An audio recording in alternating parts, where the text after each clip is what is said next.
Hello and welcome to Emerald Innovation Insights. I'm Graham Carey. Today I'll be speaking with Dr. Wolfgang Falter, the Global Chemical Lead for Deloitte Consulting, and we'll be speaking on the topic of Chemistry 5.0. Wolfgang, it seems like Chemistry 4.0, the move to industrial digitalization, it seems like that started just yesterday. What is Chemistry 5.0 and what's driving the chemical industry into this new phase of its existence? Yeah, it is like yesterday. Chemistry 4.0, so the digitalization started about 10 years ago. When you would look at Chemistry 3.0, that was 40 years ago, Chemistry 2.0, that was 70 years ago, and Chemistry 1.0, that was about 155 years ago. So why are we now already in Chemistry 5.0, decarbonization and sustainable solutions? Because there is a lot of change. Decarbonization, because the industry is built on fossil hydrocarbons, and it is generally accepted that CO2 must be reduced. There is an agreement that by 2050, the industry wants to reduce its CO2 footprint, but it's a difficult to abate subject because the CO2 is part of the feedstock, and so it's not as easy just to electrify things. And the other part of the Chemistry 5.0 is sustainability and sustainable solutions. So classically, the chemical industry, like almost all industries, have been working in a linear economic system, producing stuff, chemicals, materials, selling it, and not too much caring about it.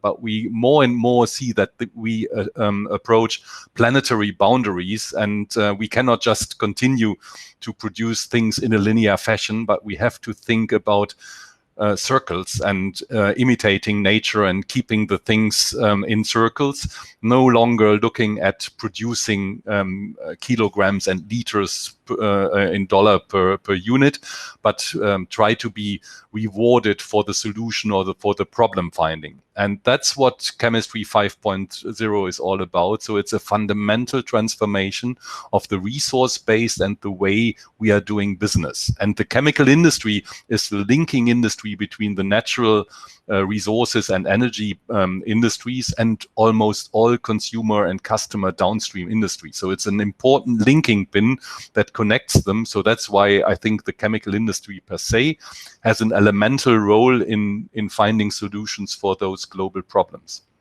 And so I think it's justified to call it 5.0, although it's indeed a short time frame. Yeah. Absolutely. No, and it fits with the broader trend that we seem to see in the news every day of companies, investors, governments making increasing noise about commitments and reporting on ESG targets, environmental, social governance. It's growing in interest, but in many respects, the concept still seems to be somewhat poorly defined across industries, and there's not the standardization or regulation to these sorts of commitments that you see in financial reporting, for instance. What should a chemical company, either a large existing player or a small innovative startup today, what should they really focus on from ESG reporting in order to drive real lasting change under this framework? It's correct. Unlike in financial reporting, where we have everything can be added up in US dollars, in euros, or renminbi, we here are dealing with a lack of standards, a lack of time horizon, a lack of reporting standards. There is regulatory compliance, so we have non-financial reporting directives in Europe. We have other regulation that must and should be obeyed.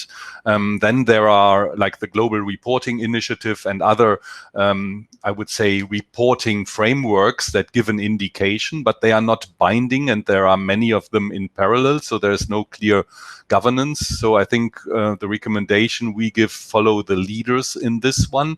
Make sure that the data quality of what you have, scope 1 for within 4 walls of your own enterprise, scope 2, the energy that you buy, but also scope 3, upstream, what you purchase, and transparency in the supply chain, and scope 3, downstream, what your customers do with it, and where ultimately your products, chemicals, and materials end, that you have clarity and transparency around that.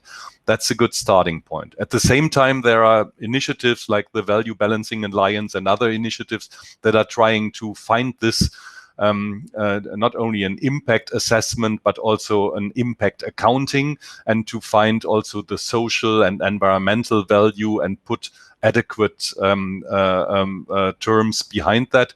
But that is in early stage, and people are looking for the, I would say, non-financial IFRS solution for the industry, and they are working on that. But it will take another, I would say, at least couple of years until we will see a potential non-financial standard emerging. And until then, I think do your homework, follow the leaders in the reporting. Doing nothing is not a good recommendation in this stage.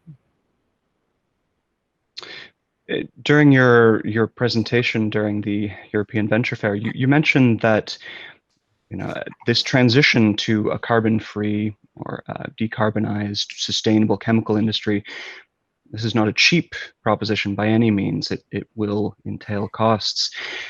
When we think about balancing the environmental and the social components of ESG, how do we collectively avoid passing those costs on disproportionately to those who are least able to bear it? What should the industry or government be doing today to balance those factors?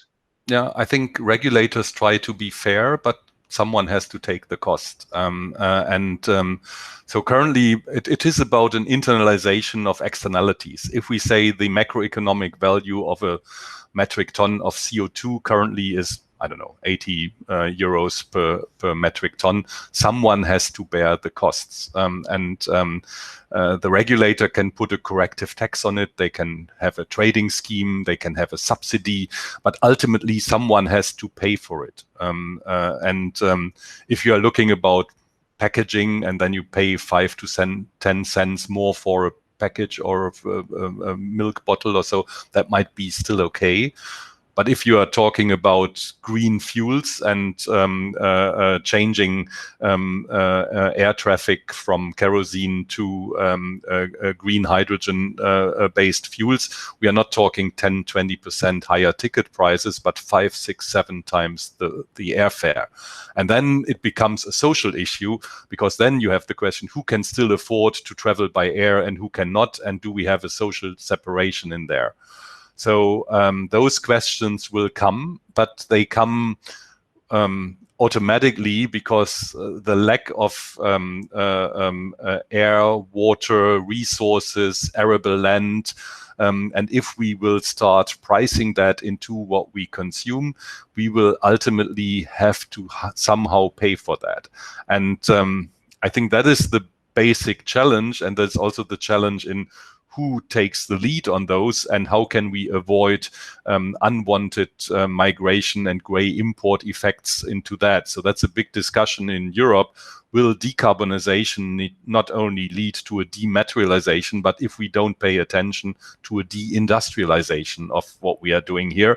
And I think the answers are in an infinite stage and not fully thought through. But people see also you cannot negotiate with nature on climate change and on resources, and you have to do something if you want to really be serious about what it is that we want to achieve for the next generation. And you see that most of the publications speak about 2030, 2040, 2050. And if I talk to my 21-year-old daughter and she says, well, that is your future when you are going to retire or to die, why don't you speak about 2070, 2080, 2090? And so I think that's the issue that we are looking at. Absolutely. To wrap up our discussion today, do you see any key pain points or bottlenecks here as we move to Chemistry 5.0, where small innovative companies, startups, could have a real outsized impact on this shift? Yeah, I think if you see the whole initiative and decarbonization and sustainable development is driven by consumers and regulators. So we see that the customers and customers of the chemical industry are moving and want to move faster than the industry, which is looking into investment cycles of 20 plus years. And so they are by nature and heavy regulated, high entry, high exit barriers by nature of the industry. They are not agile, and they're not supposed and set up to be agile when you are doing massive investments in Verbund structures. So there is the opportunity for startups, for agile companies, for digitally enabled companies to follow the speed of the customers and customers and offer superior, more sustainable solutions, partly by themselves, partly also probably in combination with the traditional players, because there is also a reason why it is capital intensive. It needs heavy lifting. You need to have the infrastructure in place. So there's probably a cooperation also between innovative new formats teaming up and accelerating the traditional players. Fantastic. Wolfgang, thanks so much for your time and for your expert insights on this topic today. This has been Emerald Innovation Insights, and we look forward to the next session. Thank you very much, Graham.